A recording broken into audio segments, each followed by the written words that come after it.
Students, welcome to my YouTube channel Kavita's classes. पिछले class में हम लोगों ने पढ़ा था मैटर के बारे में। मैटर क्या है? Matter is made up of particles. Particle matter particle से बना हुआ। पार्टिकल्स के बारे में हम लोग पढ़ा था।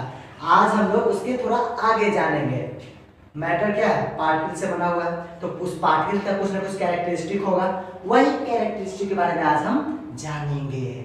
Characteristics of particles of matter. Okay, तो इसमें फर्स्ट पॉइंट क्या है? Particles of matter are continuously moving. Matter के जो पार्टिकल्स रहते हैं वो लगातार मूव करते रहते हैं। भले हम लोग को लगे कि नहीं मूव करते हैं, लेकिन वो लगातार मूव करते रहते हैं, कंटिन्यूअसली मूव। ओके, इसको एक एग्जांपल के तौर पर देखते हैं। और ये देखिए, मेरे पास अभी पानी है, ठीक है, इसको मैंने रख दिया। पानी बिल्कुल स्थिर हो चुका है, स्टेबल। ओके, अब मैं अभी पानी तो मूव कर नहीं रहा, हम लोग को लग रहा है कि नहीं मूव कर रहा है। अब मैं इसमें एक बूंद नील डालूंगा। ओके, चलो मैंने डाल दिया। अब देखो, आप ध्यान से देखो, वाटर के पार्टिकल मूव कर रहे हैं तभी ये नील चारों तरफ फैल रहा है। वाटर के पार्टिकल अगर मूव नहीं करते, मैं इसको हिला नहीं रहा हूं, ये देखो, तो नील इसमें नहीं मिल पाता। कुछ समझ में आया? तो इससे हमें पता चलता है कि पार्टिकल्स, मैटर के जो पार्टिकल्स रहते हैं वो लगातार मूव करते रहते हैं। कोई दिक्कत? चलो अब नेक्स्ट पॉइंट पे चलते हैं। समझ में आ गया? अगला point, particles of matter have space means जगह। स्पेस मींस जगह, स्पेस बिटवीन देम, मतलब मैटर के जो पार्टिकल्स रहते हैं उनके बीच में जगह रहता है। जैसे ये ग्लास मान लो, ग्लास मान लिए, चलो इसमें मैंने पानी डाला, मैंने इतना पानी डाल दिया। ओके, तो मान लो मैंने इतना पानी डाल दिया, इतना पानी डाला हुआ है। ओके, अब मैं ये समझाने की कोशिश कर रहा हूं, ध्यान देंगे। चलो अब मैं इसमें 2 चम्मच चीनी डालूंगा। चीनी मान लो मैंने डाल दिया, चीनी डाल दिया, चीनी इसके अंदर गया। मान लो चीनी इसके अंदर मैंने 2 चम्मच चीनी डाल दिया। ओके, अब देखो हम लोग को, अच्छा चीनी डाल, अगर मैटर उसमें डाले सॉलिड स्टेट तो उसका लेवल ऊपर उठना चाहिए था। ये कहा, ये हल्का ना हल्का ऊपर उठना चाहिए था, लेकिन ये ऊपर उठेगा नहीं। क्यों? बिकॉज ऑफ ये स्पेस, ये दोनों के बीच में, पार्टिकल्स ऑफ मैटर, वाटर के बीच में, पार्टिकल्स के बीच में कुछ ना कुछ स्पेस होगा, तभी तो चीनी डालने के बावजूद वाटर का लेवल यही है, इसके ऊपर नहीं उठेगा, यही रहेगा। कुछ समझ में आया? ठीक है, कोई दिक्कत? इसका प्रयोग आप लोग घर पे कर सकते हो, बहुत छोटा सा प्रयोग है यार। चलो next point, particles of matter attract each other. क्या मैटर के पार्टिकल्स एक दूसरे को अट्रैक्ट करते हैं? सॉलिड बर्फ किसने किसने देखा है, कैसा रहता है? डब्बा की तरह। चलो ये ऐसे चिपका हुआ रहता है, अट्रैक्ट करता मतलब वो उसको खींचेगा, ये इसको खींचेगा। इसका एग्जांपल देख लो, नल चालू करो, पानी हाथ पे गिराओ, टप टप गिरा।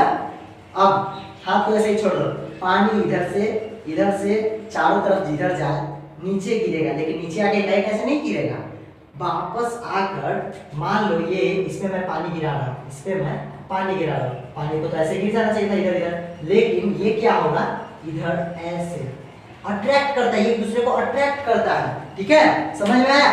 तो पार्टिकल्स ऑफ मैटर एक दूसरे को अट्रैक्ट करता है। अब बात, किसमें कौन सबसे ज्यादा होगा? First, continuously moving. वापस आते हैं इसी पे, कंटिन्यूअसली मूविंग गैस है।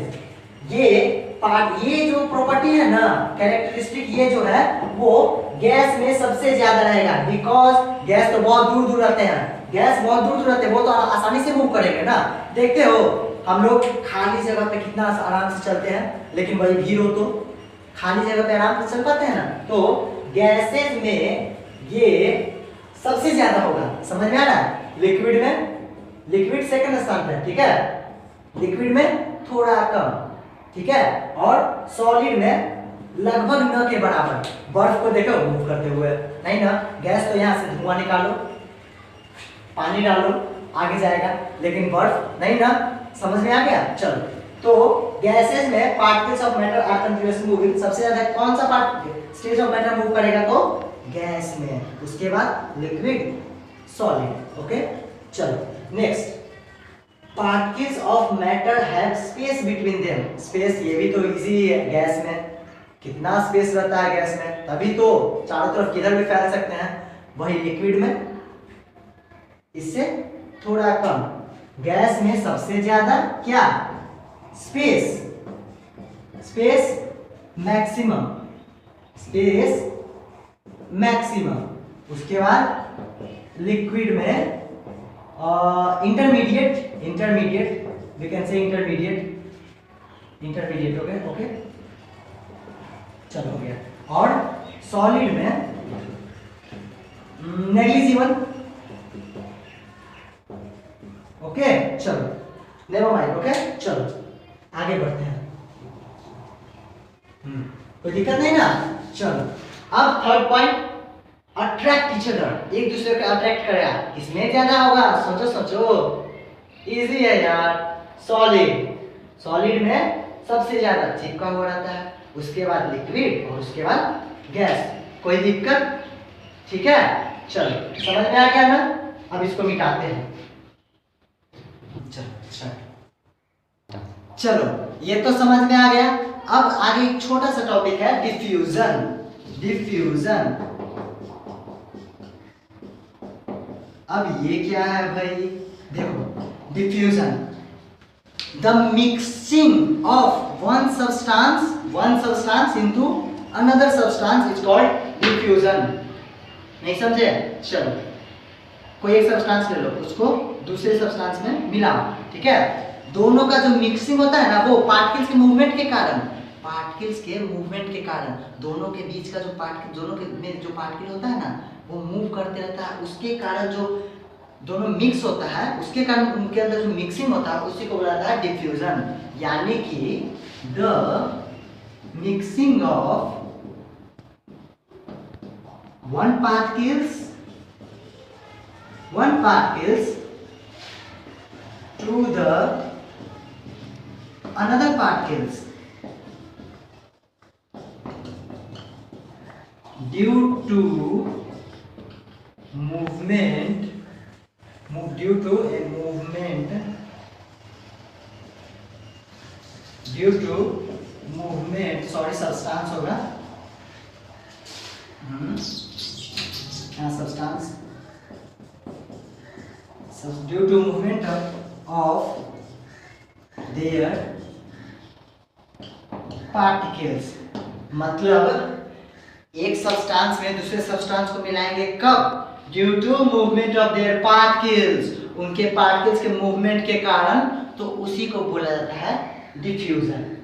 ये सबसे ज्यादा गैस में होता है। It is